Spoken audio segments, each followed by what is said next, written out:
bin Karl Frech, passend zum IDZ Designer und mein Leben lang eigentlich auch Unternehmer gewesen und immer noch und seit 18 Jahren auch Hochschullehrer mit der Professur in der Hochschule in Würzburg für die Fakultät Gestaltung.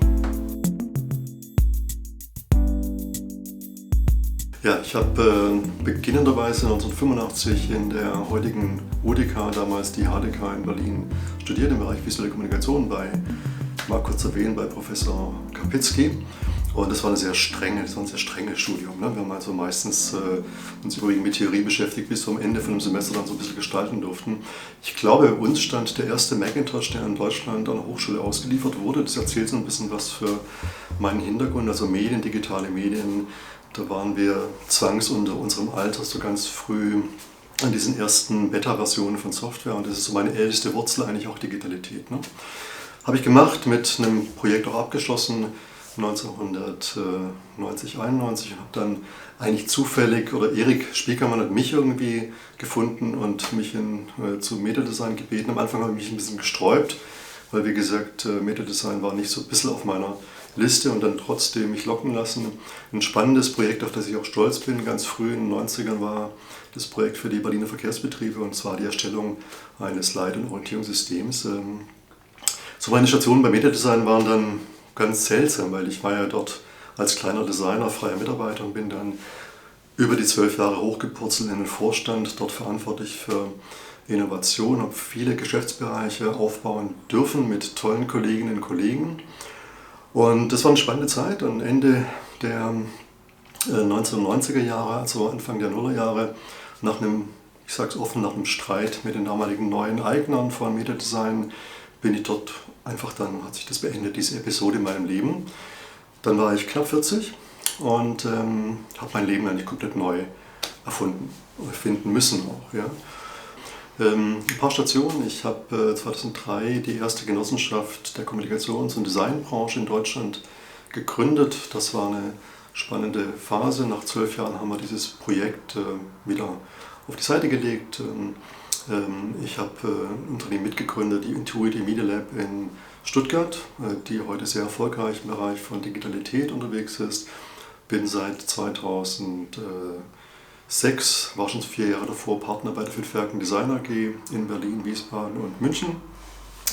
Dort war ich im Prinzip in verschiedenen Funktionen als strategischer Begleiter, Berater, Aufsichtsratsvorsitzender bis jetzt letztes Jahr, respektive als Teilhaber bis dieses Jahr. Ja, viele Stationen. Ich habe bei 14, 15 weiteren Firmengründungen in meinem Leben mitgewirkt. Viel Jurytätigkeit in meinem Leben machen dürfen und habe das Thema Design Thinking schon 1993 bei einem Besuch bei IDEO in Kalifornien kennenlernen dürfen. Von daher ist das Thema methodisches Design, ja, konzeptionelles Design, vor allen Dingen auch so Theorie rund um Design immer in meinem Leben ein starker Fokus gewesen. Ja, und seit dem Jahr 2005 bin ich sehr glücklich und das ist auch vielleicht das zentralste und wichtigste Projekt in meinem Berufsleben, bin ich mit der Professur in Würzburg an der Hochschule, Fakultät Gestaltung tätig. Dort geht es vornehmlich um Fragen der Zukunftsdeutung, Envisioning, Storytelling, derartiges, also Methoden, die versuchen ein bisschen heute sich schon zu verdeutlichen, was so die Zukunft uns bringt. Medial und technisch oder thematisch immer sehr offen. Das berührt mich und begleitet mich seit, wie gesagt, 18 Jahren schon. Und ich habe vor jetzt 2 Jahren ein Thema wieder in den Fokus gerückt, nämlich das Schreiben. Ich habe mein Leben lang vielleicht als Designer mehr geschrieben oder gleich viel geschrieben, wie ich an Gestaltung mitwirken durfte. Und da gibt es ein Textportal, das nennt sich basicbook.de und da gibt es viele Texte zu vielen Themen, die ich einfach entscheiden kann, weil ich habe keinen Verlag im Hintergrund, ich kann es einfach so machen, wie ich das möchte. Und das ist eine sehr spannende Parallelbeschäftigung, sich mit dem Schreiben wieder zu beschäftigen. Und das sind so die beiden Standbeine, augenblicklich. Meine Zeit mit dem EDZ begann während meiner Studienzeit. Das war im Jahr, glaube ich, 1986. Und da war ich, glaube ich, noch gar kein Mitglied. Ich bin dahin und es war eine ganz schicke Etage am Kudamm damals und habe dort geholfen, die Ausstellung mit aufzubauen und fand einfach diese Welt unglaublich aufregend und toll und habe das gerne gemacht. Bin irgendwann auch Mitglied geworden, ich weiß nicht mehr seit wann. IDZ ist natürlich deswegen schon wichtig, weil es ist Original. Es ist das älteste Designzentrum in Deutschland und von daher schon ein guter Grund für eine dauernde Lebensberechtigung und hat sich auch, finde ich, durchaus über die ganzen Jahrzehnte schon immer wieder neu entdeckt, neu erfunden. Das ist schon mal eine Leistung per se, immer wieder neue Themen und Trends aufzugreifen und die auch in Projekte und Produkte und Angebote, jetzt mit dem UX Design Award beispielsweise, einen echten Goldstandard quasi von Award, irgendwie auch ins Leben gerufen. Ich finde, da kann das IDZ stolz drauf sein. Ich selber war Anfang der 90er mit dem Dietmar Mühr, 2-3 Jahre ungefähr, im Vorstand des IDZ. Das war eine schwierige Zeit, die haben wir irgendwie gemeistert.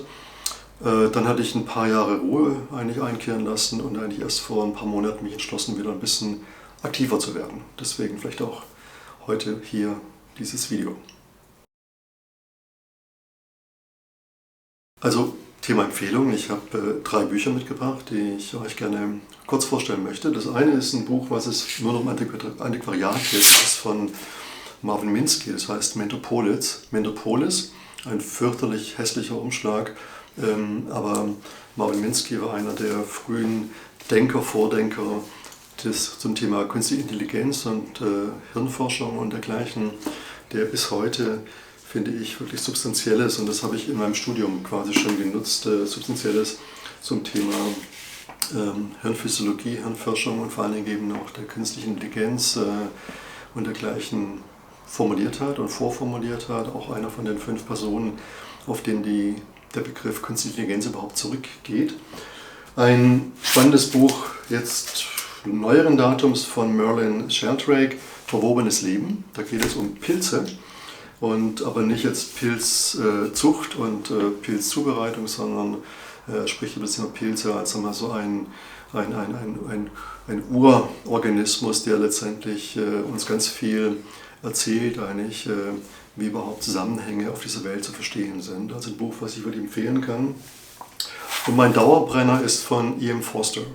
Der hat mit dem kleinen Büchlein, dünnes Buch, Die Maschine steht still, im Jahr 1909 wohlgemerkt, 1909 ein Buch geschrieben, wo Sharon Lanier, einer der auch Urväter im Bereich von digitaler Medien und virtueller Realität, im Vorwort gesagt hat, er weiß gar nicht, wie E.M. Forster das gemacht hat, weil er im Prinzip in diesem kleinen, dünnen Büchlein die Welt der sozialen Medien, wie wir sie heute kennen, vor 110 Jahren in einer Prägnanz beschreibt, dass es einem fast ein bisschen schaudern kann. Also wer wenig lesen möchte, das kann ich auf jeden Fall immer empfehlen.